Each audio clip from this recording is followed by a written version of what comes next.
perkenalkan, nama saya Rudin dari kelas BS2 dengan NIM 191212. Di sini saya akan membahas dua topik, yaitu pasar dan pemasaran dan teknik menentukan lokasi dan layout. Oke, kita masuk yang pertama, pasar dan pemasaran. Nah, apa sih itu pemasaran? Menurut Kotler sendiri, pemasaran adalah suatu proses sosial untuk menciptakan, mengkomunikasikan, dan memberikan nilai produk kepada pelanggan untuk mengelola hubungan pelanggan dengan cara yang menguntungkan. Nah, apa itu strategi pemasaran? Strategi pemasaran adalah serangkaian tindakan terpadu menuju keunggulan kompetitif yang berkelanjutan dengan tujuan akhir dari strategi pemasaran adalah kepuasan pelanggan sepenuhnya. Dengan cara apa? Dengan menciptakan, menawarkan, dan secara bebas mempertukarkan produk atau nilai dengan pihak lain. Oke, selanjutnya contoh misalnya dengan menganalisa kebutuhan, keinginan, dan permintaan. Kebutuhan sama dengan keinginan, maka akan muncul sebuah permintaan. Oke, berikutnya lingkungan makro. Kekuatan utama demografis adalah populasi. Pertama, lingkungan demografis di suatu tempat itu dibagi ada distribusi usia, bauran etnis, tingkat pendidikan. Kedua, lingkungan ekonomi. Ketiga, lingkungan sosial budaya. Keempat, lingkungan alam. Kelima, lingkungan politik dan hukum.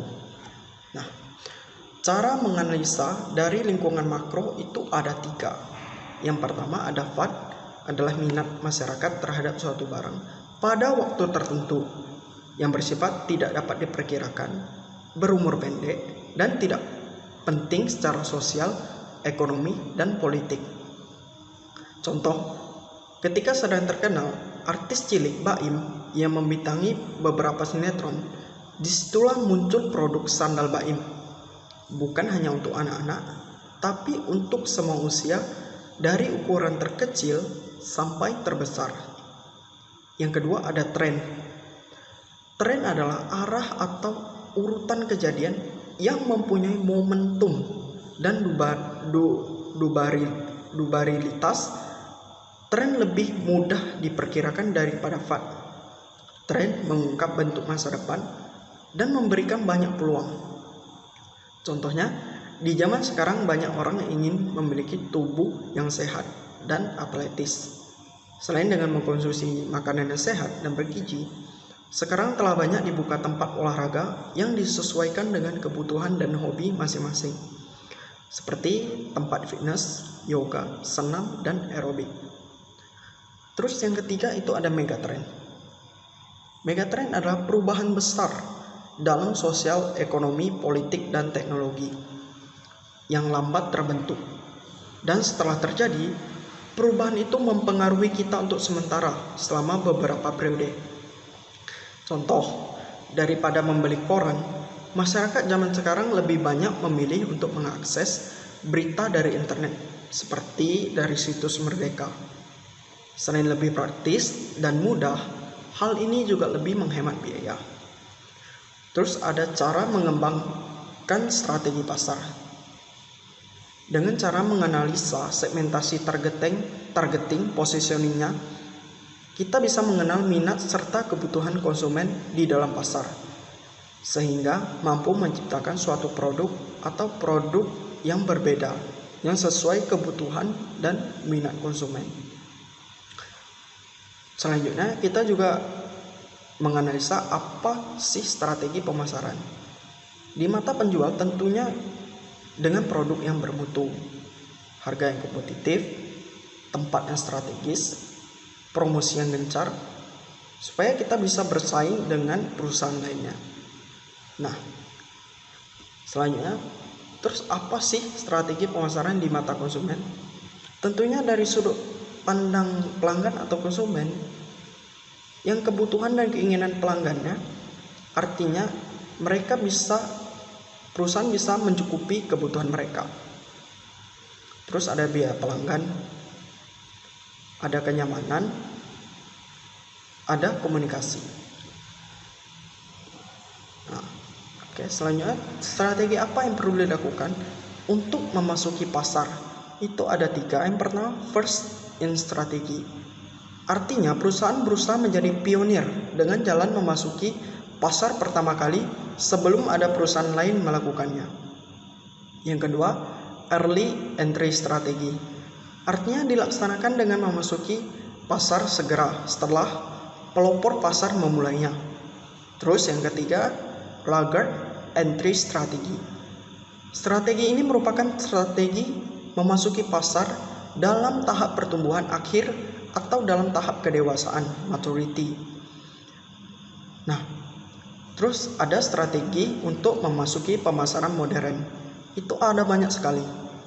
Pertama, lakukan riset pasar, pilih target pasar, prioritaskan prospek, kembangkan mindset positif, bangun brand produk, lakukan pemasaran online, jadilah unik atau berciri khas, buat website atau vlog, jadilah pakar atau profesional, bangun hubungan, beri yang pelanggan inginkan, tunjukkan testimoni, beri penawaran yang sulit ditolak, bangun kepercayaan, lakukan personal branding, berikan batas waktu saat promosi, fokus dan konsisten, jadilah produktif, dan pahami peta persaingan.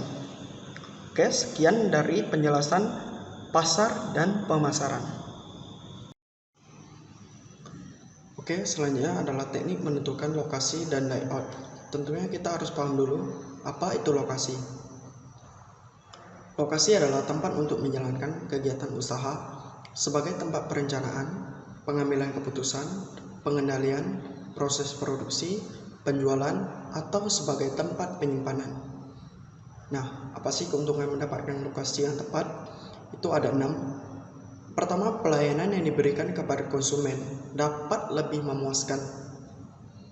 Terus, kemudahan dalam memperoleh tenaga kerja yang diinginkan baik jumlah maupun kualifikasi. Kemudahan dalam memperoleh bahan baku atau bahan penolong dalam jumlah yang diinginkan secara terus-menerus.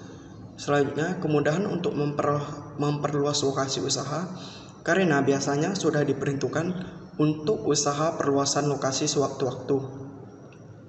Memiliki nilai atau harga ekonomi yang lebih tinggi di masa yang akan datang. Meminimalkan terjadinya konflik terutama dengan masyarakat dan pemerintah setempat. Oke, selanjutnya jenis lokasi itu ada 4. Pertama, lokasi untuk kantor pusat, lokasi untuk pabrik, lokasi untuk gudang, lokasi untuk kantor cabang. Nah, pertimbangan menentukan lokasi itu ada banyak sekali. Yang pertama, jenis usaha yang dijalankan, terus dekat konsumen atau pasar, dekat dengan bahan baku, ketersediaan tenaga kerja, sarana dan prasarana, transportasi, listrik, dan air, dekat dengan pusat pemerintahan, dekat dengan lembaga keuangan, berada di kawasan industri, kemudahan untuk melakukan ekspansi atau perluasan, terus kondisi adat istiadat budaya dan sikap masyarakat setempat, hukum yang berlaku di wilayah setempat, dan pertimbangan lainnya. Nah, pertimbangan menentukan layout itu ada kapasitas dan tempat yang dibutuhkan, peralatan untuk menangani material atau bahan, lingkungan dan estetika, arus informasi, biaya perpindahan antara tempat kerja yang berbeda. Oke, setelah kita tahu semuanya, apa sih tujuan kita menentukan lokasi dan layout? Agar perusahaan dapat menentukan lokasi yang tepat, agar perusahaan dapat menentukan layout yang sesuai dengan proses produksi, terus agar perusahaan dapat menentukan teknologi yang paling tepat, agar perusahaan dapat menentukan metode persediaan yang paling baik, terus agar perusahaan dapat menentukan kualitas tenaga kerja yang tepat. Oke, mungkin cukup sekian dari penjelasan saya dari 2 topik yang tadi saya jelaskan. Jika ada kata yang kurang ataupun salah, saya mohon maaf dan saya ucapkan terima kasih.